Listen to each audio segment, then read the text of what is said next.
It's been hard to spend all of my money on your side chick. Yeah, I really feel sorry for you. It's okay.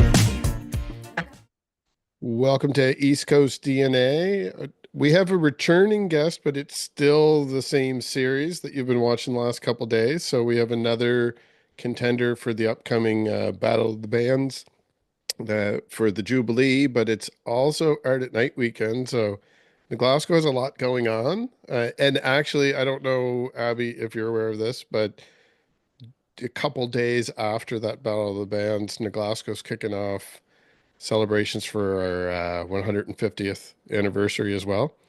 Oh So wow. yeah, there's a lot happening in the community in the next little bit.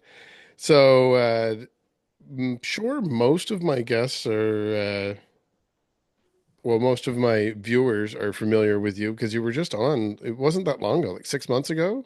Yeah, I think it was November, so it would be 6 months ago now. Or Yeah. yeah, So thank you for coming back. absolutely. So excited. And for people that don't know, today's guest is Abi Mack. Hi. I'm so excited to be here.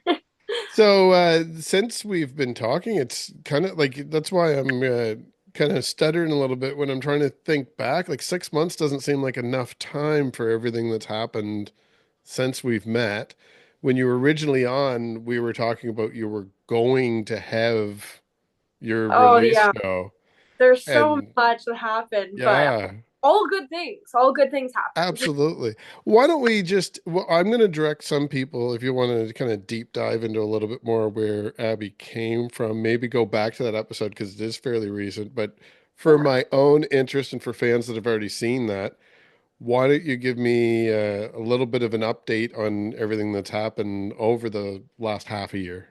Yeah, so much. So last time we talked, I was thinking about I was releasing an album on November 1st, and I had a whole album release show that just turned out to be my first ever debut show, which was awesome, and it was so much fun, and we had such a good turnout for my first show ever. But I didn't end up releasing that album for a lot of reasons, but the main one being was I was so young and so kind of like I was a baby in the industry. So I decided that I was going to wait and just release singles and really hone in and get a new producer and really decide, okay, I wanted to find my sound. So I'm 20 now. I was 19, I think when I was 19 on the show. Maybe, no, I was 20. You might Anyway, I just turn 20, maybe. think I just turned 20, but I'm almost 21 now. And I feel like over the past half a year, I've really honed in on what I want to say and what my sound is. So now I'm working on another album with some amazing producers, and it's coming out.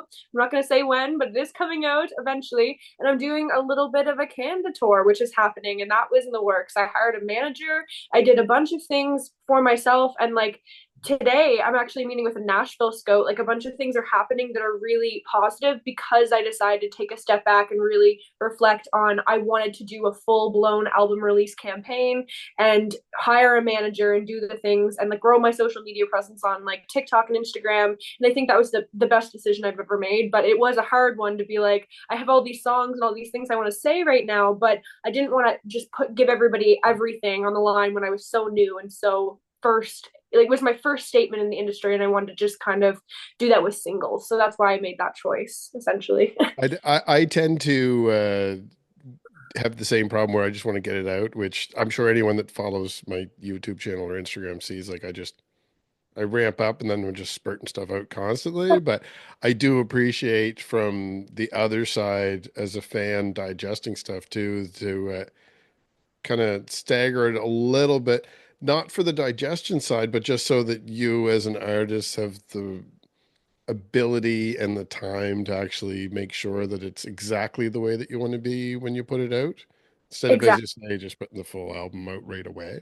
And like one thing is as well as money is a huge thing in the industry. Mhm. I didn't realize how much money it takes to create an album. So when I was putting in thousands of dollars to create my first ever album, I wanted to make sure that I had savings and had like a management behind me to be able to pay for ads and do the things that I'm not comfortable doing because I'm an artist. I do one thing, I write songs, that's it.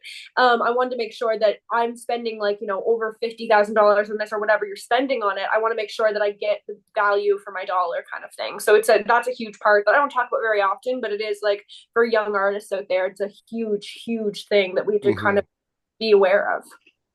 And now you do say that you do one thing, but I do follow you online. Aside from being friends with you now from being on the show, I do see that you have been doing your own social media and you've been Yeah. you've been consistent. There's been you're doing a good job of keeping up with it. So it definitely is something that you've worked into your schedule enough that you probably don't even realize how much content you're actually producing now. But if you went back and looked, Oh, no.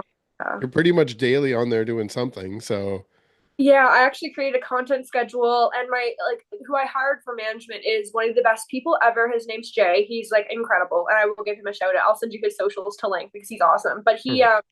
he was like, create a content schedule, do the things that you want to do. He's been with me for like a month and a half now. Best decision I've ever made to make sure that I know what I'm doing when I'm posting, and it's so much more freeing. And I'm also really lucky that I can do social media full time. Like I do affiliate marketing. I have a following on TikTok. Like I think I have like 13,000 followers on TikTok now. I'm Cool. able to, yeah. So I was really cool. I was excited with that. I've had some viral moments on TikTok in the last like 6 months.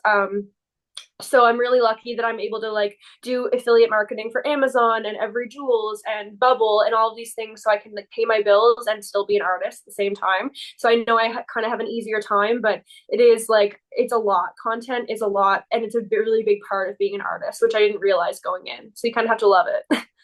Oh, and I do see that you do love it, and like I'm Thank saying, you. you're keeping up with it. So it's been a very busy time for you, I'm sure. Yeah, I have absolutely. seen you a couple times out there, and I'm aware of a few other things coming up. I know that we're both going to be traveling over to Newfoundland in the very near future Yeah, too. So that'll be an exciting time. Maybe we'll get to catch up again there. absolutely. But I do want to stop for a second. I was going to ask you if you had any tips for other people that are kind of starting off with their music career too. But even just what you just told us that you've been doing can be interpreted as tips for some of those people because it has been a successful path for you. But I want to dive a little deeper into something else. And I'm not sure how you want to go with this either, but when we talked about your first single and you had a video with it, it's very personal matters that you're talking about. And I know that you're trying to both draw awareness and create some kind of representation out there for people Mhm. that have gone through similar things as well. But now I know it's a very short time frame, but in this past year, where things have really ramped up and you are now starting to be on that other side where it's not that you want to be a full-time musician and you wish that you had a social media presence. Mhm. You are a full-time musician. You do have social media presence. So with the fact that that's changed your lifestyle because now you do have a content schedule. You have to write songs because you have a release schedule. It's become a reality for you now. And I'm curious because I know myself that that creates a little bit of a distance in your head between the you now and the you then. So Mhm. now that I'm sure that helps you a little bit in some aspect in healing, but are you noticing any impact yet on your songwriting in that maybe your life experience is already starting to change a little bit, so maybe the narrative is different? Hmm. Or are you still kind of building off the songs that you already had written anyway, so you haven't hit that spot yet? Yeah, that's such a good question. So I will answer it by saying when I released my first single, it's called Why Me. It's about essay and essay awareness, and like it's very personal. It's probably the most personal song I've ever written. And I wrote that song when I was 16 or 17, I believe. And so I have a lot of songs on my first album, my first attempt with a producer. I was like, I want to like release all these songs I wrote when I was 17 years old. And one of the main things that made me decide to not release that album and to release a completely different album instead with the same tones and the same like experiences behind me was I don't feel like I'm that person anymore that went Hmm. through all those experiences and all that damage and all of the things. So as much as I will touch on all of the things that I've been through in my new songs and my new work, I feel like I'm more truthful in these songs, I guess is the best word. I feel like I'm writing songs now because when we did talk in November there, I was still really new and I was less than 6 months. I think I was on musician for like 4 months and I was still scared. I was still Hmm. really scared to say the truth and to say that I have cut off my father and I have actually been a victim of SA. And like I was very just aloof to the situation. And what my songs are about. But now I feel like I have the confidence to say these are exactly what the songs are about and this is who I am. So I guess, yes, the narrative has changed a little bit with my style of writing. And this album is definitely written not from when I was 16, 17 years Hmm. old, but from my perspective now, which I think is a really powerful tool and powerful narrative that I've been able to create. But yeah, I think it has changed in the best way possible because now I'm not that 16-year-old girl who's terrified what Pictou County, where I'm from, is going to think of me. I'm like somebody who's making it in the industry. I'm going to be successful. I'm going to build on the success I've already created. So I'm less scared now, which I think is really Hmm. important. A lot of artists, especially young women artists, are going to feel very similar to the fact that we're really scared to talk about issues that people coming from a small town, it's terrifying. But yeah, the narrative has changed, but in a good way, I think. Yeah, I'm glad for you in that aspect. I do know that that's still something that you carry with you. Like you can't avoid that, but it does seem like you're having quite a bit of success right now. So I'm glad that you have a trajectory in front of you. I am curious. You've already kind of given a little bit of hint of what's to come because you have material that you're working on. But I am curious as far as live performances.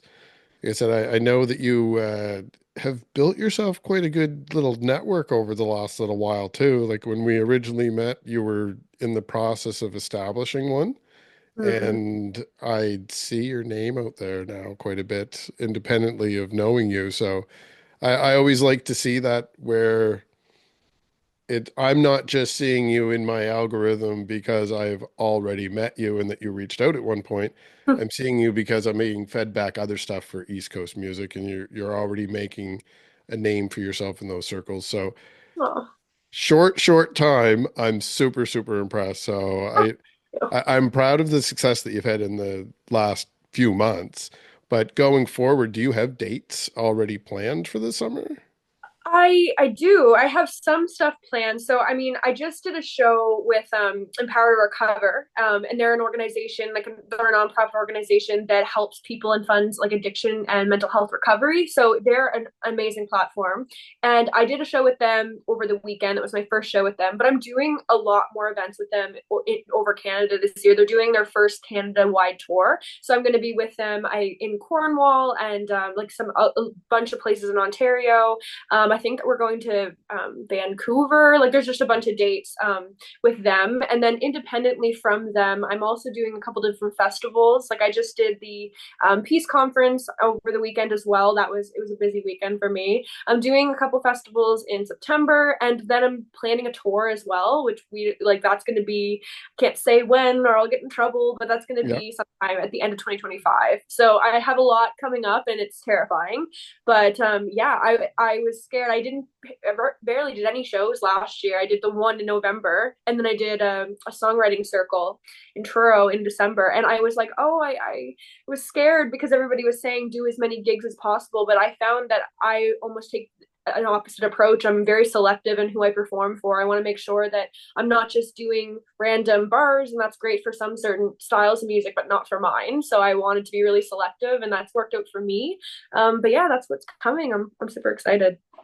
I am also glad that you decided to stick to your guns and follow your gut with that too, because that is good advice to take as many gigs as possible. And it would be an adequate strategy for a lot of the bands that are starting out there for sure. But I do know that you kind of came out of the gate with a little bit of a different style anyway. So you needed to find your voice and your audience at the same time to figure out how that kind of fit together. So I'm glad that you were able to put it together so quickly. We're still It, working on it. We're still yeah. every day. But I mean, like, it is like, I feel like one thing I was saying to a couple of friends of mine over the weekend was, oh my God, I can't believe that I can say that I'm actually an artist now. I can say that I'm actually like Yes. singer-songwriter now, not just I'm trying to be one. And Yeah. I was always a singer-songwriter, no matter how many followers you have, whatever your social media presence is. But I feel like finally I'm like, I haven't, like, I look back the last, like, I've been a musician for less than a year. Like, it'll be a year in July. So, I Yeah. mean, like, in the past like 10 months, like I look back and I'm like, oh my God, I've done all these things. These are incredible things that have happened. I couldn't even have imagined a year ago. And now, but when you're in it, you don't really think about it as it being success. You just kind of like are looking forward to the next big thing that happens. But it definitely has been a whirlwind of a year. Yeah, I know that you're good at, like I said, posting stuff. So I would suggest if you're not already journaling, which I suspect maybe that's something you do, but if you're not, go back through your social media at some point and just look what's happened the last few months. Because I've recently had to do that for a few projects where I was looking back Mm-hmm. for some old content, and it is like it's mind blowing how much we all accomplish in such a short period of time now when we really go back and look. It's the reflection's important too. Absolutely. So for the Battle of the Bands performance that's coming up, what kind of performance are we expecting out of Abby? As I mentioned, I kind of knew that you had a little bit of a different style. We did Yeah. interview the other contenders already this week. People would have seen episodes with them. So we've got a couple different bands that are on there with you. So are you bringing some support with you? Yeah, no, it's just me. It's just me. It's gonna be me, and I'm gonna bring some instruments. It's gonna be a different show than people have used. So if you've seen my show before, I'm very like honest and real and raw, but it's gonna be a different show because it's a different crowd, and it's going Hmm. to be. So I've written some upbeat songs. I have a song called "Dirt Bags," and that is fun, and it was very unlike me. So I'm gonna sing a couple ones like that are not released yet, and I'm also going to be like experimenting with how I'm doing the performance because I'm not a band, and I'm going to be bringing a band with me on tour, but it's expensive to pay for a band to come all the way down to New Glasgow where I Yeah. don't live. So I decided to do it solo, to do it by myself, and bring just me, my guitar, some shakers, and we're gonna have some fun. I mean, it's gonna be different for me too. It's gonna be a different show, more upbeat, and it's also like all the other people have people on stage. Like all the other Hmm. contenders are incredible. I've listened to all their music, and I think they're awesome. But they all have bands, and I'm just me. I think I'm the only solo artist in the Battle of the Bands, which is scary and intimidating because in the title it's literally Battle of the Bands. So I feel like Yeah. I'm a little bit of a anomaly or whatever you want to say, but I feel like yeah, I'm a little bit out of place, but I'm excited to have the opportunity anyway, and yeah, I'm excited to see what happens, but it's a different show for sure for me. Yeah, I'm excited to see how everything turns out, but I'm even more excited to see what's next. And thankfully, I already mentioned it once, but thankfully, I'm going to get the chance to catch up with you when we're in Newfoundland there as well. So we'll have Absolutely. to have a few more chats, and maybe if we get a chance, we'll sit down and talk about the experience for a little bit, and I can pick your brain on what the next single is that you have coming out. I know that you've you definitely get your promotion game down, so I'm sure you don't need too much help promoting the next one, but I'd like to hear about it myself. Oh my God, any promotional things I will take, like repost, do a bunch of Yeah, yeah, so literally it does not matter. Like, yeah, I feel like having the promotional game down is like a weird statement. Yeah, but it's I'm trying and it's going well, but it is hard. It's yeah. content creating is hard in your mental health, and promoting your own content as an independent artist is difficult. So I think to anybody, I feel yeah, I'm with you. Just keep doing it because it'll work someday. It really will. Yeah, that's my two And cents. where should I send people? We've already mentioned that you're on pretty much all the platforms, so where would you like people to go out and hit subscribe, like, follow? Yeah, so I think that probably TikTok is my main thing. I put the most effort into it. I've gotten the most traction off TikTok. Instagram, I'm still trying to get 1,000 followers. So if anybody wants to follow me on there, that'd be great. But TikTok, Instagram, Facebook, I've recently started because my gram wanted to watch my music and she didn't. Yeah. So I recently started Facebook. So I'm on everything, but I would probably prefer TikTok and Instagram. But I'm on everything. I'm on YouTube as well. I have some really fun things coming for YouTube. I'm going to be a vlogger, I'm thinking. Oh, So there you go. I'm excited to see where that goes too. So we're definitely going to have to keep in touch. I definitely recommend that everybody goes out there right now and hit subscribe so they can follow you everywhere and keep up to date on their own. But also, I wanted to ask, you had mentioned Dirt Bags, but you do have a couple songs now. So Is there something that you would like to end this episode with that we could play off to give people a sampling? Yeah, I mean, like, I would say I Want to Get Old. It's my latest song that I'm trying to get people to listen to, but Dirtbags is my favorite. So let's do Dirtbags because it's so much fun. It's the song I've gotten the most traction on, and it's the most fun. So let's do Dirtbags. It's my favorite, and it's been really fun. So that one's great. Amazing. So for those that are still with us, please stick around a little bit longer and we'll give you a little bit of a musical treat to end this. And for anyone that's been following the series, make sure that you come down to Glasgow this Saturday and check out Art at Night. There's a lot of different things that are going on that night. Too much for me to list right off the top of my head. There is schedules available online. You probably see them in the posts that I have on Instagram to go along with these episodes as well.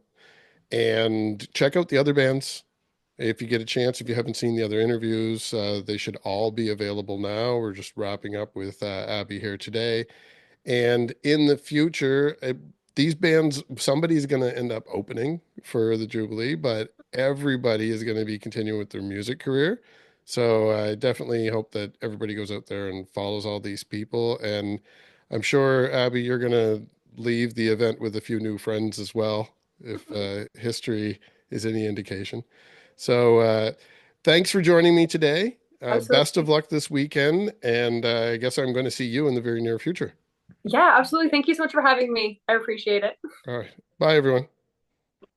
When you were a boy, how was your girl?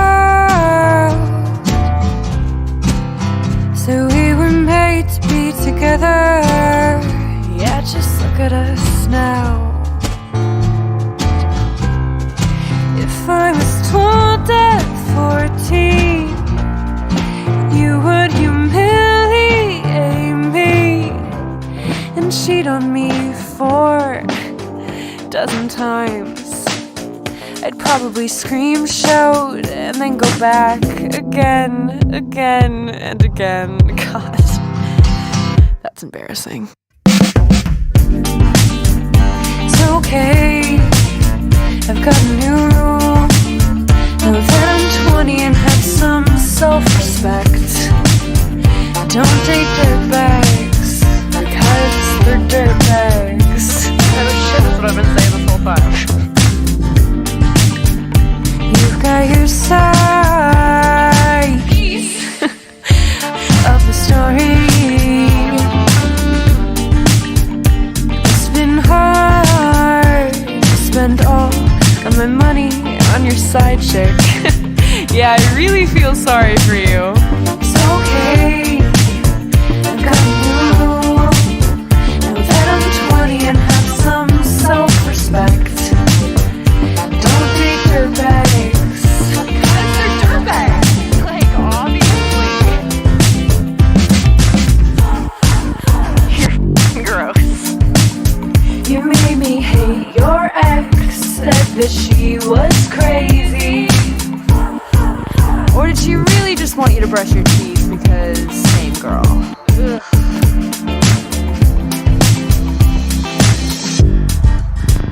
It's okay, I've got you. Now that I'm 20 and have some self-respect, don't date dirtbags.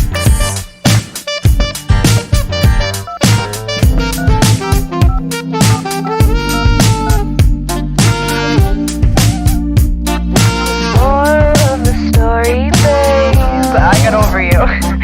No, but really, you were the definition of the teenage dirtbag. I can't believe I dated him for 2 years. Oh my, it's fine. Really, I'm good.